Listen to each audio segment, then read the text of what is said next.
As some of you may have heard, there was a decision that came out today by a grand jury not to indict police officers who had interacted with an individual named Eric Garner in New York City, all of which was caught on videotape and speaks to the larger issues that we've been talking about now for the last week, the last month, the last year, and sadly, for decades. And that is the concern on the part of too many minority communities that law enforcement is not working with them and dealing with them in a fair way. And there's going to be, I'm sure, additional statements by law enforcement. My tradition is not to remark on cases where there may still be an investigation. But I want everybody to understand that this week, in the wake of Ferguson, we initiated a task force whose job it is to come back to me with specific recommendations about how we strengthen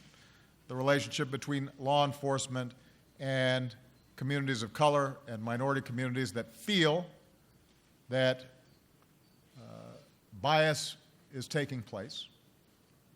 that we are going to take specific steps to improve the training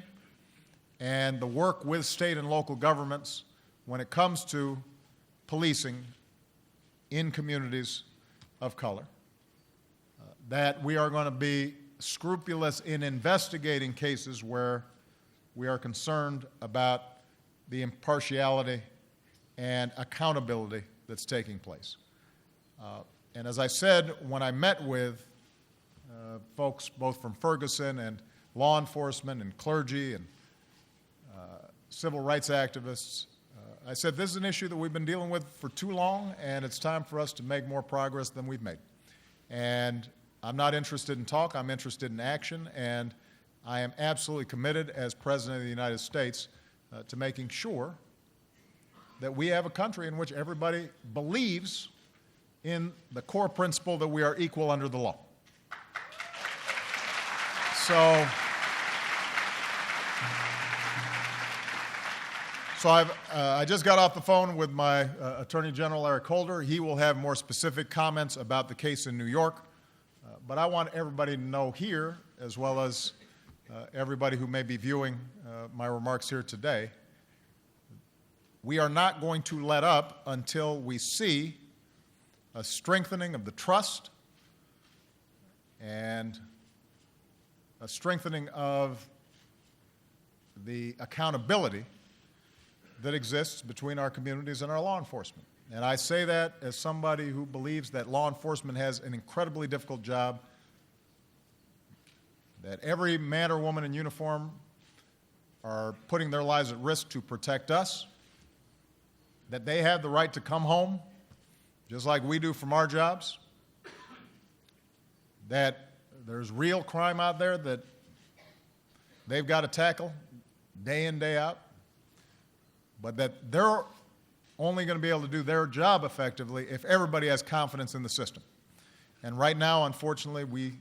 are seeing too many instances where people just do not have confidence that folks are being treated fairly. And in some cases, those may be misperceptions, but in some cases, that's a reality.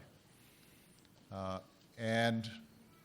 it is incumbent upon all of us as Americans, regardless of race, region, faith, that we recognize this is an American problem and not just a black problem or a brown problem or a Native American problem. This is an American problem. When anybody in this country is not being treated equally under the law, that's a problem. And it's my job as president to help solve it.